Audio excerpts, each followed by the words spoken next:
Hello everyone, my name is Elisa Esposito and I would like to share my story with you about my experience in the healthcare industry in the last couple of years, maybe 3 years now. And it's a really long story. It's quite an odyssey, but I'm not going to go into all those details. I'm going to make this as brief as I can. What I ended up in, I had a car accident in 2020, and it wasn't an accident. It was actually an impact with a hit and run reckless driver, and that started me on having to get medical treatments. And I ended up having an ultrasound which showed that I had fibroids, and fibroids is something that is really common with women, and that's a whole other story. But one of mine looked weird, and the pathology, not the pathology, but the radiology and the MRIs that I got said that it looked like it could be cancerous. And I was sent to see oncologists, and the reports always said that it looked like it could be leiomyosarcoma, and that's a really deadly cancer, and you don't want to go, you have to be really careful if you're going to have a removal of fibroid, that you don't spread that kind of cancer around. So I was really careful that I didn't want to have a surgery if I didn't need to. So I did a lot of research and tried to shrink the fibroids on my own. And I was told that I had a pedunculated fibroid, which is one that's outside of the uterus, and that was causing a lot of pressure on my bladder. So I just took the radiologist's reports as just, obviously they know what a pedunculated fibroid is, and so I just never thought it could be anything else.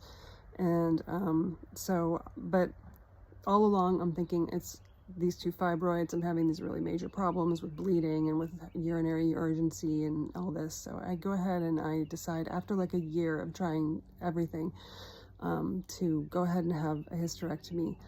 And I tried not to have one. I didn't want any of my organs to be taken out. I didn't want a surgery, but it was better for me to just go ahead and have the surgery because things were getting really bad. And I had this dream that I was going to take my kids to Costa Rica after that, and we were going to go and see the world. And suddenly, so I thought that was what I had in my future was, at least after the surgery and I recover, then everything will be right and everything will be fine, and I won't have these symptoms anymore, and I won't bleed all like I've been bleeding, and everything will be great, and I'll just sail off with my kids into the big blue beyond and have a wonderful time, and all my problems will be in my past. So I wake up from the hysterectomy, and after a couple of hours goes by, the urologist who was involved in my surgery, because they found out that my kidney was being compromised, they thought, by the pedunculated fibroid that was putting pressure on my bladder.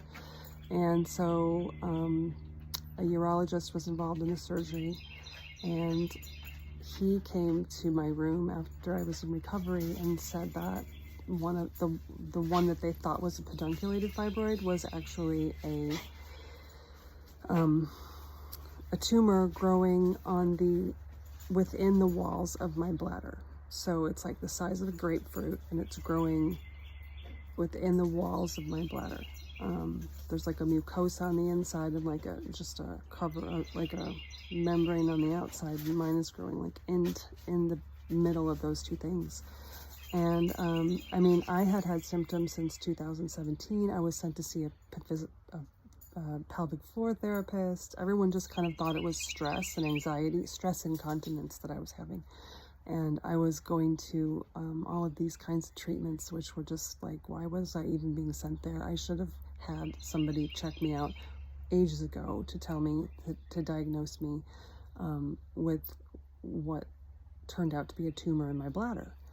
So anyway, once I wake, I find this out, and I'm just absolutely floored and I'm devastated because I'm ready to go see the world and be with my kids and sail away and have all my problems behind me, but I'm told instead that the mountain that I have been climbing for the past year was the wrong mountain, and that actually the mountain I should have been climbing is like over there, and it's like 100 times higher than the one I've been on. And by the way, also, we don't know what this tumor is, and we've never seen it.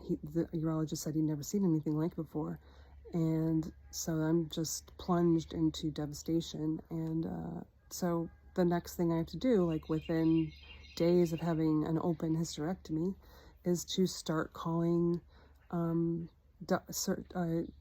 urology surgeons to try to see if I can have something done about this. And you would think that would start with a biopsy, right, to even see what it is, because nobody knew what it was. So I made appointments with UNC, I made an appointment with Duke, also the Cleveland Clinic, because they're the second best urology hospital in the world, and the Mayo Clinic, very best hospital in the world overall, and particularly for urology. So I really didn't think that I was going to end up going to the Cleveland Clinic, because after the first appointment at UNC, I felt pretty good about I felt pretty good about things, except my kidney was being impacted, and it was, the surgery didn't take care of the problem. This tumor was growing into my ureter, and it was blocking off the flow of urine, and it was causing a hydronephrosis of my kidney. And they did a test and found out I was at 30% function.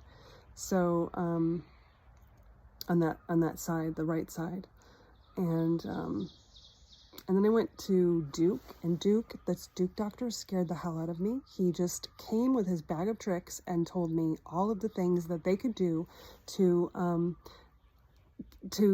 I mean, I walked, you couldn't have like almost peeled me off the floor after what he told me. He was telling me that I was going to have my bladder taken out, that I was going to have this surgery where they were going to take parts of my intestines and create a neobladder, and maybe I'd be able to keep my urethra, and I'd be able to pee like normal, except for there's a lot of mucus inside of intestines, and intestines are not meant for bladders. And so to make a bladder out of intestines is like you have to self-catheterize. It's not a like light thing. You don't just go doing this surgery for no reason. And but he was so sure of himself that this is what I had to do, and that was what was going to happen. So I just walked out of there just like I was in another world. I didn't even know who I was or where I was, and I was alone, and thankfully a dear friend came and met me and just kind of like put her arm around me and just kind of walked with me for the rest of the day. A couple of friends did, and I didn't know what to do next. And I thought I wasn't going to keep that Cleveland Clinic appointment because I was going to have to drive all the way to Cleveland to have an appointment. I had to be there in person. And when I got there, I really hoped that the doctor could help me, could save my bladder. But the first thing he said was, well, nobody should tell you what kind of surgery or any treatment you have to have until we know what this is. And that made a lot of sense to me. Of course, Cleveland Clinic. I was like, okay, I'm at the Cleveland Clinic. The Cleveland Clinic is going to take care of me because this is the second best hospital in the world. And so I'm so tired of thinking about medical stuff. I'm just going to let the Cleveland Clinic have control of the situation. I just was exhausted, and I just needed someone that I could trust to look after me. And so while they were looking at my kidney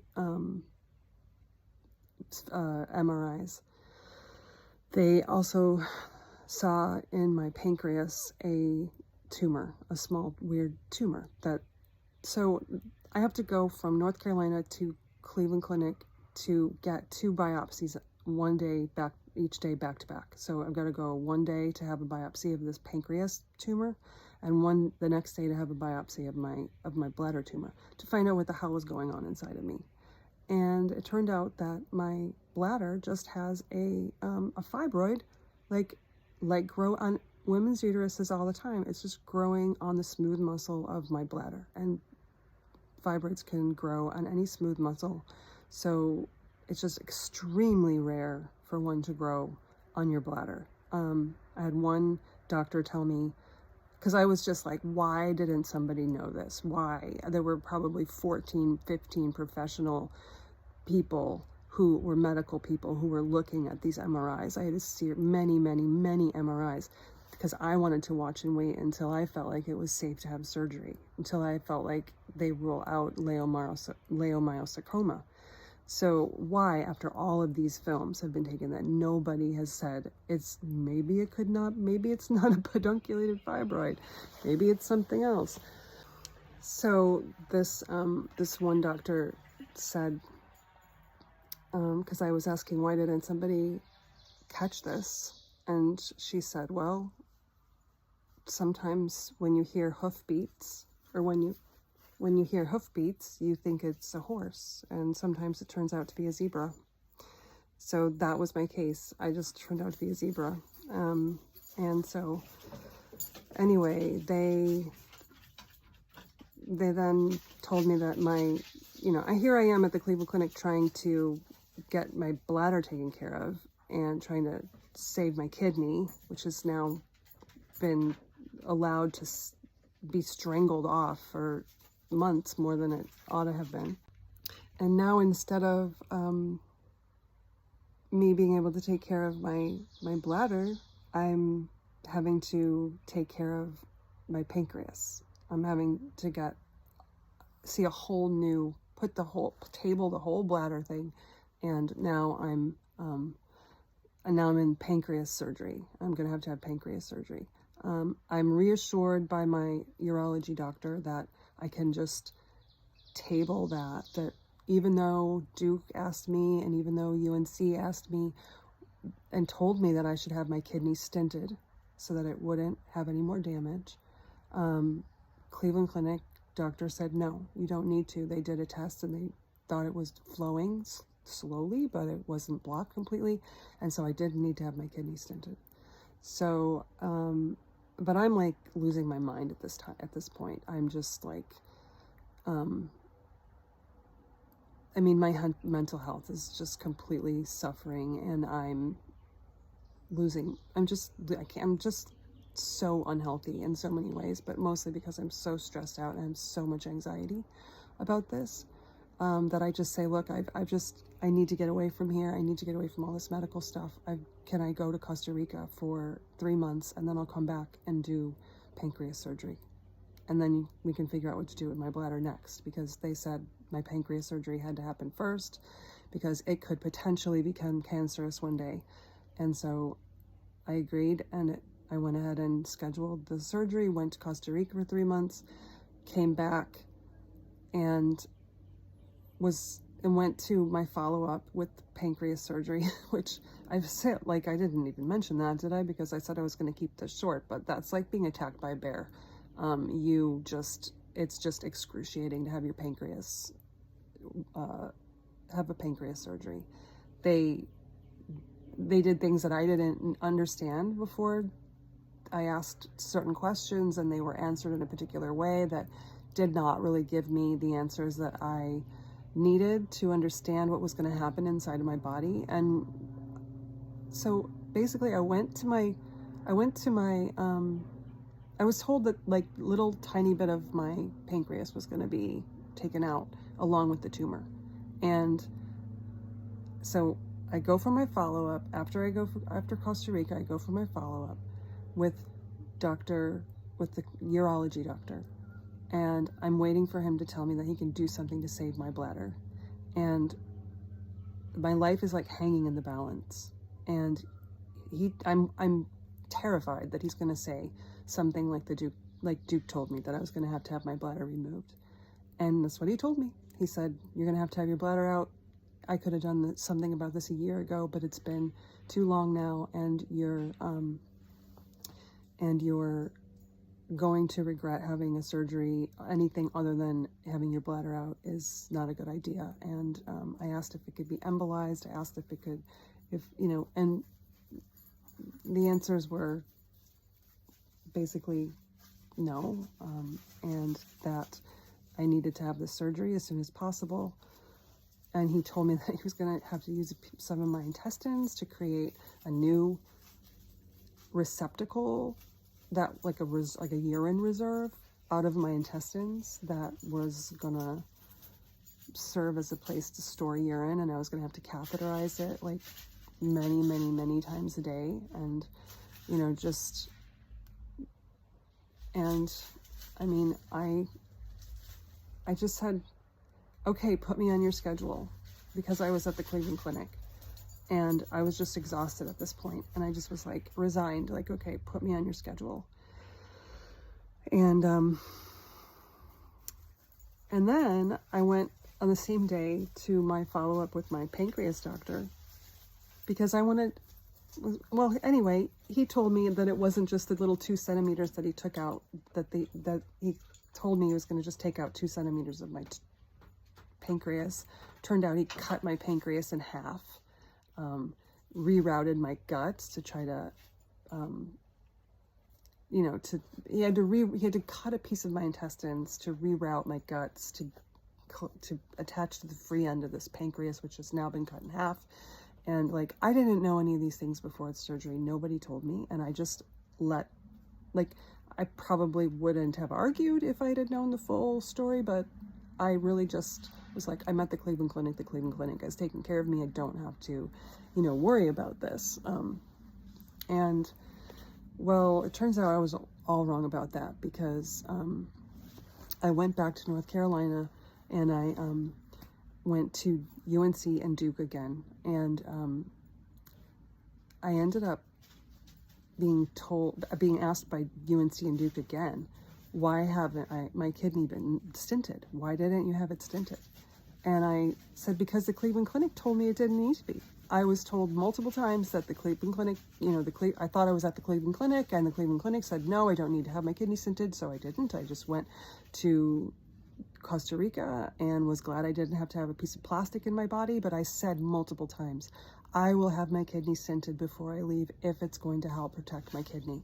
Do I need to do that? What do I need to do? I won't even go to Costa Rica. Just tell me what I need to do. I want to do whatever I need to do right away so that I can take care, just tell me what to do. And they just said, go to Costa Rica, enjoy yourself. Don't think about this.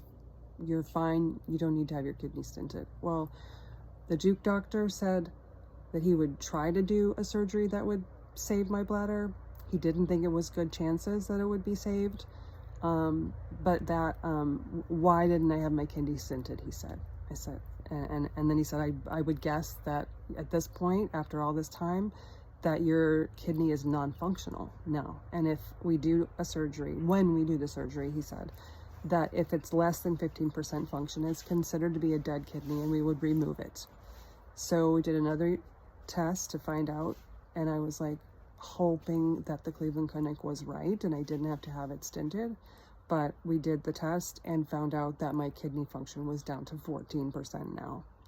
So when I realized that the Cleveland Clinic, second best hospital in the world, essentially killed my kidney with bad advice, I realized that that doctor who told me that I needed to have my bladder removed also was not trustworthy in taking any advice, because he proved himself to be a total fail, and now my body is suffering for it, and there's lifelong consequence now to this. So I'm not listening to the Cleveland Clinic anymore. The Cleveland Clinic can go jump in a lake. Okay, and I don't care if you're the second best hospital in the world and you're all geniuses, you do not get to make any more decisions about my body. And in fact, no doctor gets to make any more decisions about my body. And I learned a lesson there. Like, do not, even if you think you're at the best hospital in the world, do not think that you can just sit back and relax, because you need to be on it all the time.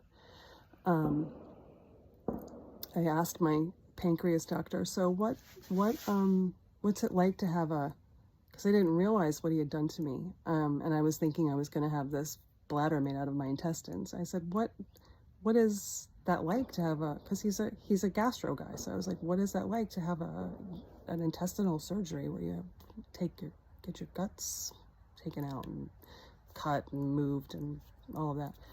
And he said, you already had one. You've already had a surgery like that. And I was like, he said, you'll be fine if you have to have this surgery. When you have the surgery with Dr. Lee, you'll be fine because you don't even know that you had one. You already had one. You've just been replumbed, he said. You've been rerouted already. And so, see, it was easy and it'll be easy again. That's what he said. So I was like, oh, okay. Well, and then, I was with family when I went to that visit, and I just was devastated, and it took me a long time to come out of depression, like a serious depression, and really terrified all the time, just terrified all the time about how I was going to live like this, how I was going to get through this. I started making friends with people who have urostomies. I started researching everything I could about urinary diversions.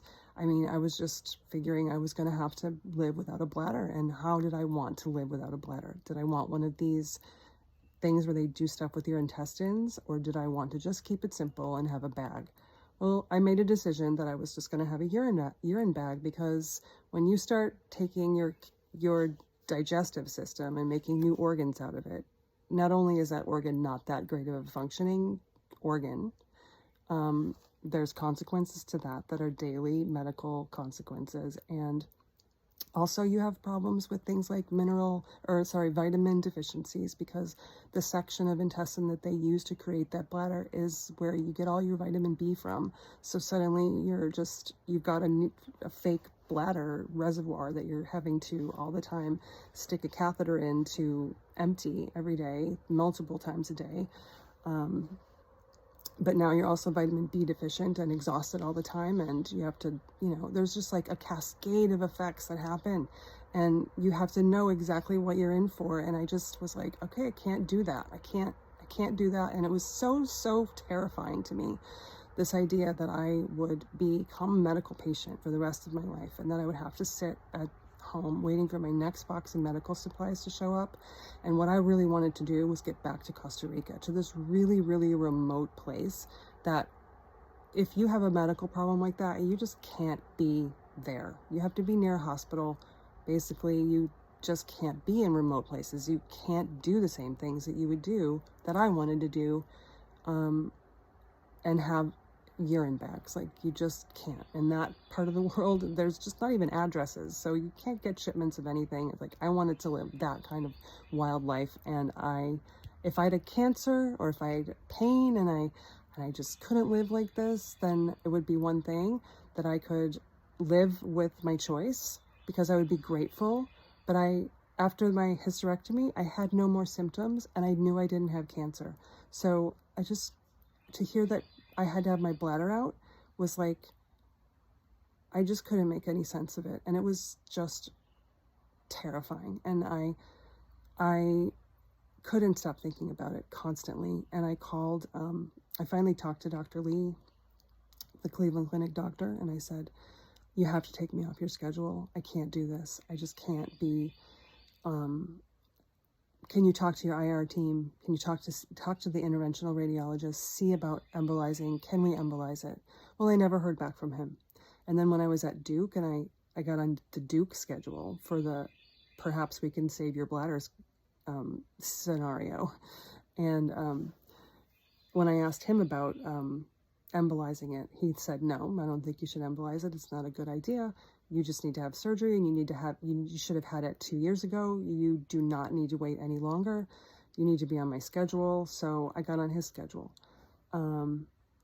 Meanwhile, I just kept asking myself questions. Why can't it be embolized? Why couldn't it be embolized? Why does Duke say it can't be? Why am I not getting any answers about this? I had to know, if I was going to get my bladder out, that I had done everything I could to know for sure that because if I got it out and I didn't, and I found out that, oh, actually, it might have had a dominant vessel and it might have been embolizable, and you didn't turn over every stone to try to find out what was true or not true. I needed that information in order to know that if I did have surgery and if I did have to have a urostomy bag, that was the last straw. Like, that was the thing that I had to do. Like, there was no other choice for me. And so I asked UNC. The UNC doctor was always really level-headed, so I have to recommend UNC for urology anyway. And he was always really level-headed, and when I said, I really want to know about embolizing this thing, he said, okay, I'll set you up with an IR guy, and you can ask him all the questions you want. So I did that. I said, I really want to know if it can be embolized. He and I had a big powwow, and we came to the conclusion that we would gather the information to find out whether it could be embolized or not. He said sometimes tumors can be embolized and sometimes they can't be. They have to have a dominant vessel that we can block in order for the tumor to be starved of blood and die inside of you, and therefore shrink. If it doesn't have a dominant vessel, we can't do it. So I said, well, I want to know if it has a dominant vessel. If it doesn't have a dominant vessel, then I will know that I can have a surgery and deal with whatever the consequences are of the surgery, because I knew that it could or that it couldn't be embolized. So I went in for a procedure where they basically do like a map of your blood vessels, and they can tell whether there's a dominant vessel or not. And he called me back the day I had my Mayo Clinic appointment, and told me the news that I do have dominant vessel, and that it could be embolized. So I made my appointment with Mayo, and my approach with Mayo was like, I had learned from the Cleveland Clinic that if you think you're the world's best hospital, it doesn't really matter. So my approach with Mayo was purely to interview them to see whether or not they would be the ones to operate on my bladder, or whether Duke would be the one to operate on my bladder. And when so I did have this information that it could be embolized, which I was going to speak to them about, but basically I had a whole list of questions about surgery. And I was just basically interviewing the doctors to see which doctor I felt was more qualified to do my surgery. And so I was just armed with all these surgical questions. And so it was a virtual visit, and I sat down at Zoom on my screen, and here's Dr. Carnes, and he says to me, Ms. Esposito, we've reviewed all of your MRIs, there's numerous MRIs. He said, we've reviewed all of your MRIs, and we think that we can shrink this tumor by 50% or more, but we need to, we'll do it by embolizing it, and we need some more information so that we can find out if you have a dominant vessel, so that it can, and I was like, thank God somebody is talking some sense. And I said, this is what I was hoping for. This is what I've been thinking all along. And I have no symptoms. I have no cancer. I do not want to have my bladder removed. This is a surgeon. This is a guy with a scalpel who's used to cutting people open. He was like, no, we think we can embolize it. So we want to see if you have a dominant vessel. And I said, well, I already had the test. I already needed to know that information for myself. So I already have the test. It's like, oh, you already have the test. And so it was like within 3 weeks I was there. I was at the Mayo Clinic. I had, and the Cleveland Clinic is a whole new ball game. Like, there's not just one guy making a choice, one woman, one man, one surgeon making, taking on your case and deciding what is going to happen to you. You know, there is a whole team approach. I met with multiple people over a few days before I had the procedure, and everybody was taking care of me. And the thing that they were saying to me was, you know, they were like, I'm so sorry that this has happened to you. I'm so sorry that your kidney has lost this much function, and that you were given the wrong information, and you don't have cancer, and you don't have any symptoms, and so we are going to do everything we can to preserve your function. And I mean, I can't tell you, I left, my dad went with me to Minnesota for that appointment, and I was like elated that I heard somebody say that to me, and I was like ready to go in for this procedure. And you'd think it would be just kind of like traumatizing, but I was like skipping back to my Airbnb after leaving my appointments at Mayo. I was just like elated, and they were telling me, this is serious and we don't know how the outcome is going to be, but this is worth a shot, and we have the best guys here that can do this. We have great equipment, and we're going to take care of you, and we're going to do our best to preserve your function. So, and I had a great IR guy there, Scott Thompson. He was just so thrilled with his work. You could tell, like, he just loved what he did. He got to help people, save people's lives, basically, by doing this kind of really precision work with interventional radiology, like surgical stuff inside of human bodies that doesn't require a scalpel and cutting people wide open to take things out. So normally an embolization might take an hour. It'd be something that is a typical procedure, but mine was a very rare tumor, and I had a hole. Who knows where it's getting its blood supply has to, it's kind of on the fly. They have to learn these things when they're in there, and they have to be very careful that they don't embolize something that shouldn't be embolized. Like you don't want to embolize somebody's rectum on accident, or their kidney or their ovaries, or you have to know. And I was told by another doctor that if I was going to have my tumor embolized, that I needed to have the very best guy do it, the best person in the world to do it, because it is an art form. He said it's something that you have to really know what you're doing in order to do it well. And so I'm so glad that I got myself to the Mayo Clinic, and then I got myself to Scott Thompson and the team there. And Dr. Carnes was the kind of surgeon that would pass me happily over to an interventional radiologist without using his scalpel. And they it took 4 hours, gave me an epidural. I was there overnight. I didn't have any pain from the procedure right immediately, but Dr. Thompson came in the next day, and he was just so happy to share with me play by play. He had the whole thing photographed. He had the whole thing, like, he could show me, that he got in this. They go into your vein in your pelvis, and it's like crazy, like it's almost like deep sea diving, astronaut, magic school bus, like next level adventure, explorer adventure stuff. Like to go with your little microscopic equipment and your cameras and your all of this technology that they do, that they use to get in there and to find their way through this highway, the highways and byways and freeways of your whole vascular system, to find that one place where where the tumor has its blood supply, which my tumor's blood supply was a half of a millimeter vessel.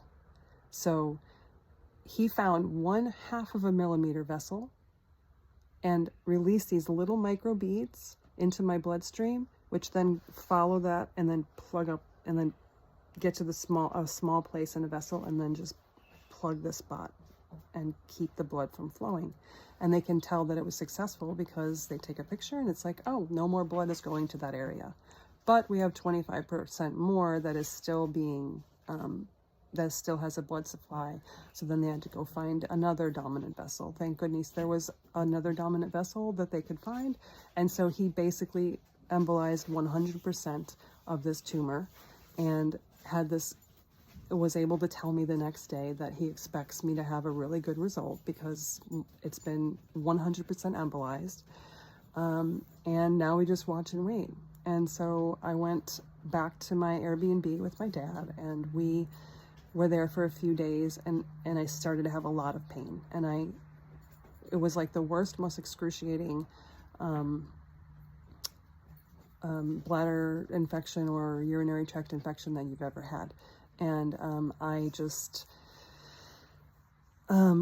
they told me that I would be in pain, that they didn't really know how it was going to play out because it's such a rare thing. And so I just didn't really know what I was in for, but it was very, very painful. And it just got worse and worse over a few days. I actually had to wear adult diapers because my bladder was spasming so much that it was just ejecting urine out of my body. But eventually, after about 10 days, things started to ease up. And for all of the time that I have had this tumor, especially in the last couple of years, I haven't been able to sleep overnight. I hadn't been able to sleep for more than 4 hours at a time. So I would wake up 1 to 2 times a night for as long as I could remember. And then one day, 10 days after my procedure, I went to bed at night and woke up the next morning 9 hours later, and I didn't have to go to the bathroom. So before, I had very little room in my bladder for any urine to collect whatsoever, none at all. Basically, just if your bladder could hold 2 cups of urine, mine could hold 2 tablespoons of urine. So I was going to the bathroom all the time. And so now I'm sleeping through the night, so I'm thinking something is really going on in there. That's a good sign. And so I was able to call the Mayo Clinic and say, wow, this is happening to me. And they would call me back. They were constantly in touch with me. Dr. Thompson would just call me up. And he would call me just to find out how I was doing. And I would call him and he would call me right back. It was beautiful. And so I ended up with an MRI 6 weeks after, and it showed that it was about 80% shrunk, not 80% shrunk, 80% dead, and about 20% shrunk. So that accounted for my ability to sleep longer. And then I said, can I go to Costa Rica? I want to go back to Costa Rica. I mean, I have been thinking about this one place and this one view that I wanted to see again. And I didn't want to have a urine bag. I didn't want to have an ostomy. I didn't want to be having to travel with a suitcase full of urine bags. I wanted to get to back to that place that I had been before. And so I was constantly focused on that, on getting back there.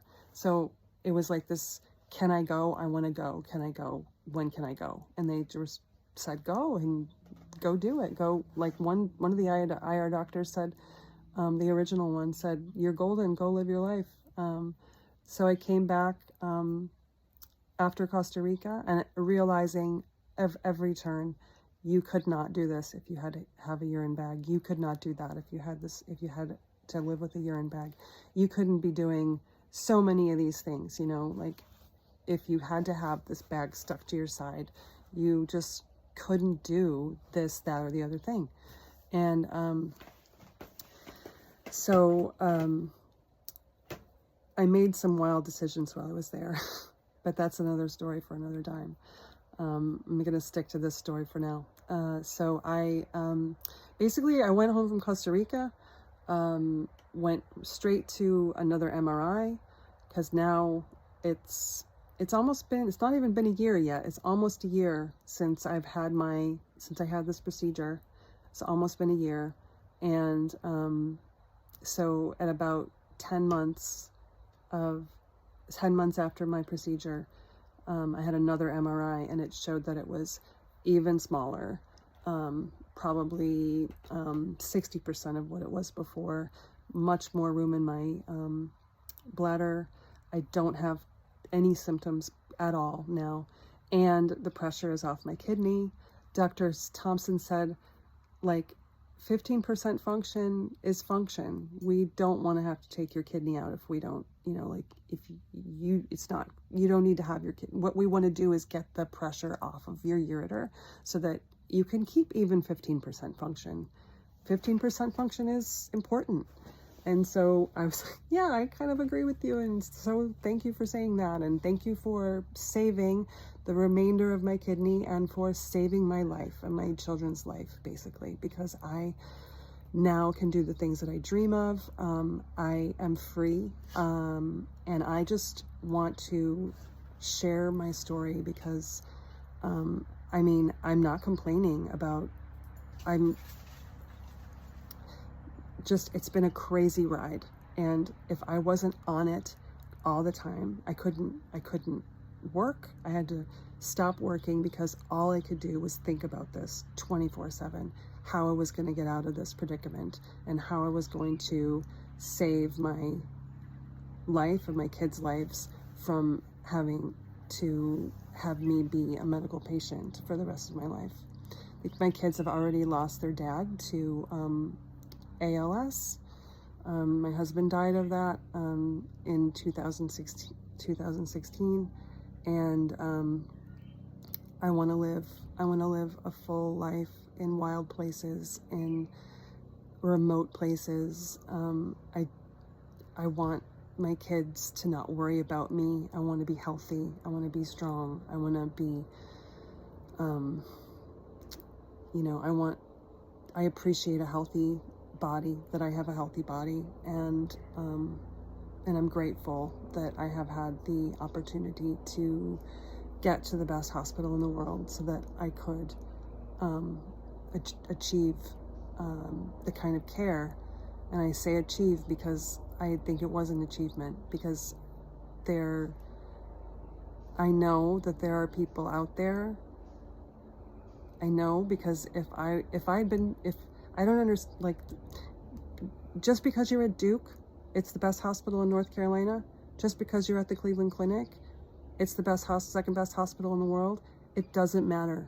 It's on you. You need to keep doing you. You need to go. You need to fight. You need to ask all the questions. You need to understand what is going on inside of you, inside and outside, and upwards and backwards. And, you have to know everything, all the details. You have to become a medical sleuth, and you have to never give up.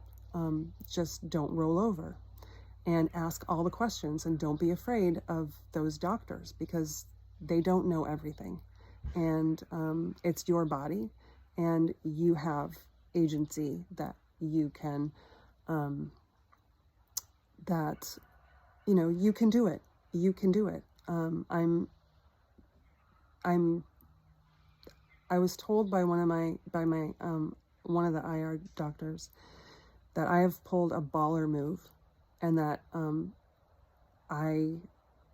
he said, you've pulled a baller move, and you have saved yourself, and you've advocated for yourself like nobody I've ever seen. And I think that you need to share your story so that other people understand that if you're in the medical system, that you need to advocate for yourself, or you could end up having a procedure that you don't need to have. So that's what I want to share with you. I want to, just be careful out there, and don't ever doubt your intuition. That's something that I've learned from this, is your own intuition it's there for a reason. And it's this is getting into spiritual territory, but don't doubt those whispers, because they're important and they're leading you in the right way. So you're the first person to listen to, and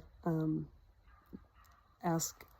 Don't be afraid. Just don't be afraid to ask, and ask, and ask, and turn over every leaf, and turn over every rock, and look for all the answers. Don't worry that you're a pain in the ass. Don't worry that you're gonna offend somebody. Don't worry if the doctor is flustery or blustery, or thinks that he knows the answers.